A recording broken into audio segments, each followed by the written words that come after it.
Assalamualaikum warahmatullahi wabarakatuh. Perkenalkan, nama saya Yalvita Tangahu. Saya mahasiswa semester 3, jurusan Pendidikan Guru Sekolah Dasar, Fakultas Ilmu Pendidikan, Universitas Negeri Gorontalo. Baiklah, pada video ini saya akan menyampaikan hasil wawancara yang saya dapatkan dari mewawancarai beberapa orang guru, orang tua siswa, dan siswa. Namun, sebelum kita ke hasil wawancara yang saya dapatkan, kita akan terlebih dahulu mengetahui penerapan kurikulum darurat di sekolah itu seperti apa. Jadi, kurikulum darurat adalah salah satu pilihan yang dapat diambil oleh satuan pendidikan dalam pembelajaran jarak jauh seperti ini. Nah, mengapa harus ada pembelajaran jarak jauh? Karena di tengah pandemi COVID saat ini memungkinkan semua instansi pendidikan, baik di sekolah dasar, sekolah menengah, maupun perguruan tinggi, melakukan pembelajaran jarak jauh untuk mengurangi penyebaran COVID-19. Hambatan yang terjadi sejak pembelajaran jarak jauh ini diterapkan, yaitu terletak pada jaringan internet. Karena berdasarkan riset yang dilakukan di Yogyakarta bahwa kendala utama atau hambatan utama yang terjadi sejak pembelajaran jarak jauh ini terletak pada jaringan internet. Karena banyak orang tua, siswa, maupun guru mengeluhkan kendala dari jaringan internet ini. Nah, kemarin saya telah mewawancarai dua orang guru di mewawancarai secara online dua orang guru di daerah tempat tinggal saya, yaitu Kabupaten Bolaang, Mongondo Utara. Nah, dari hasil wawancara ini, yang kendala yang paling banyak mereka hadapi yaitu tentu saja pada jaringan internet.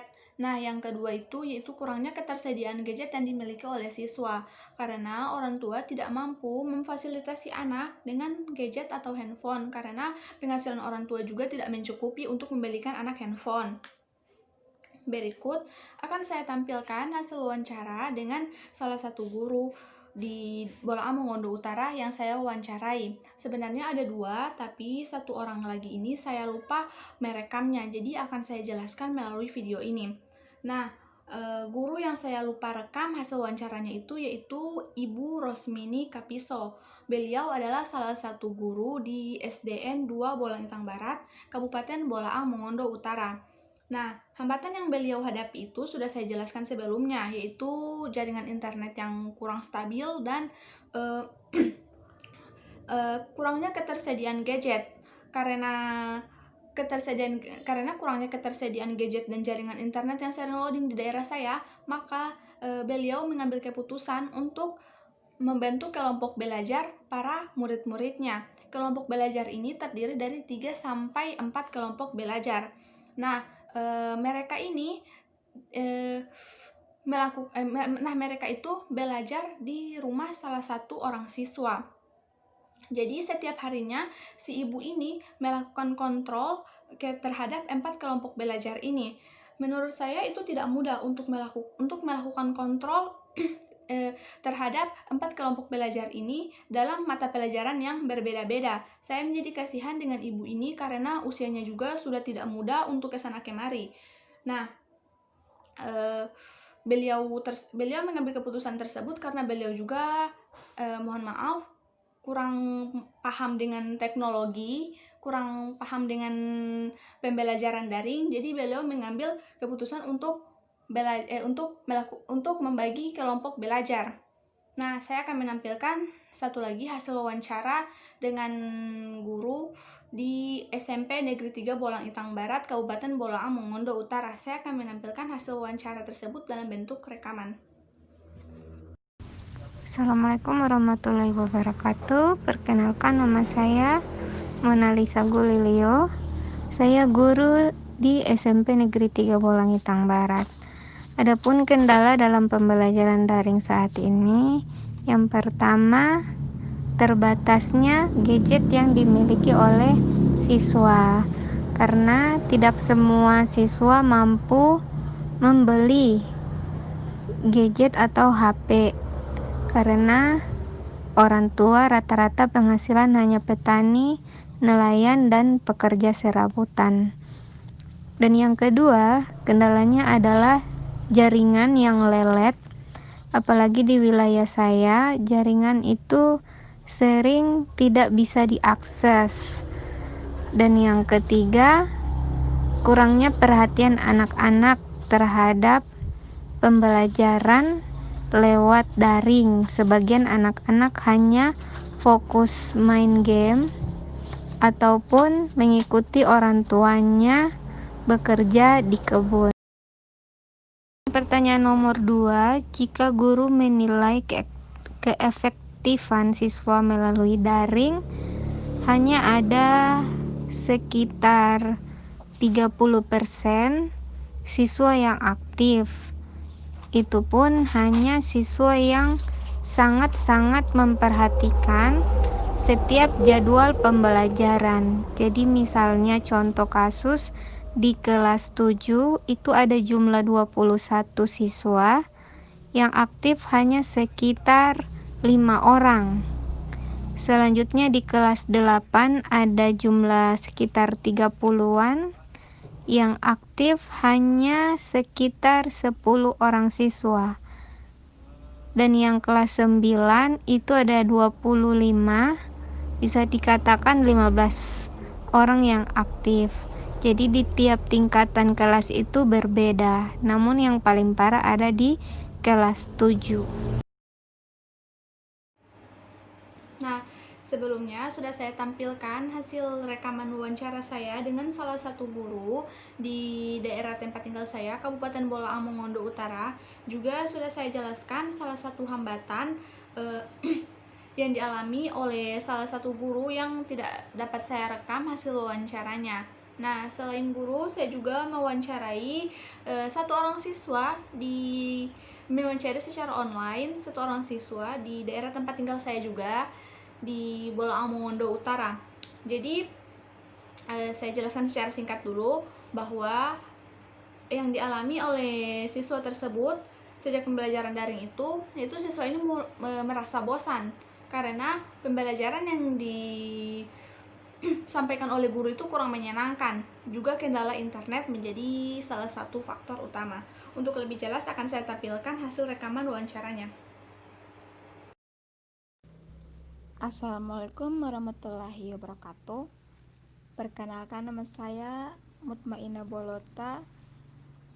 Saya kelas 9, asal sekolah SMP Negeri 3 Kaidipang, Kabupaten Bolaang Mongondo Utara. Di sini saya akan menjelaskan hambatan-hambatan yang saya alami selama belajar daring. Sejak belajar di rumah, tugasnya melebihi seperti di sekolah. Sampai-sampai tidak ada waktu untuk bermain lagi. Menurut saya justru lebih sulit belajar dari rumah karena ada banyak gangguan yang sifatnya kurang kondusif. Pikiran jadi buyar dan susah fokus walaupun lebih santai. Banyak guru yang memberikan KBM daring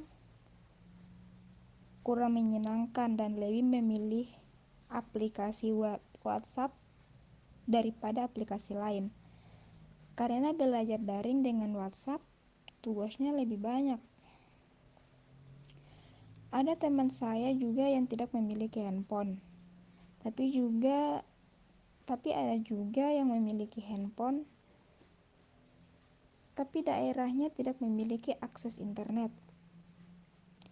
Saya juga kangen sekolah, kangen ketemu teman, dan belajar tatap muka dengan guru. Tapi ya mau bagaimana lagi? Semoga COVID-19 cepat berlalu. Yang terakhir yaitu saya telah mewawancarai orang tua dari siswa yang sedang melakukan pembelajaran daring pada saat ini. Nah, saya akan menjelaskan hasil wawancara tersebut. Mohon maaf, saya tidak dapat menampilkan rekaman atau video karena saya lupa merekamnya saat melakukan wawancara secara online. Jadi, hambatan atau kendala utama yang sering dihadapi oleh orang tua saat mendampingi anak belajar daring itu, berdasarkan hasil wawancara yang saya dapatkan, yaitu anak-anak susah mengerti dengan apa yang orang tua mereka jelaskan karena apabila guru tidak datang ke rumah atau guru tidak melaksanakan pembelajaran secara daring, otomatis orang tua menggantikan peran guru. Jadi anak kan susah mengerti dengan apa yang orang tua mereka jelaskan, dan itu karena mengundang emosi orang tua mereka untuk marah-marah. Yang kedua yaitu kurangnya ketersediaan gadget. Maksudnya tidak semua orang tua mampu membelikan anak gadget karena pendapatan orang tua juga tidak mencukupi untuk memfasilitasi anak dengan gadget. Yang ketiga yaitu tentu saja terdapat pada kendala jaringan internet. Karena faktor atau kendala utama yang pembelajaran daring pada saat ini yang orang tua hadapi berdasarkan hasil wawancara yang saya dapatkan, yaitu orang tua kadang susah mengakses internet, dan orang tua juga kadang-kadang ada yang gaptek yang membuat anak sulit untuk belajar daring, apalagi untuk anak SD.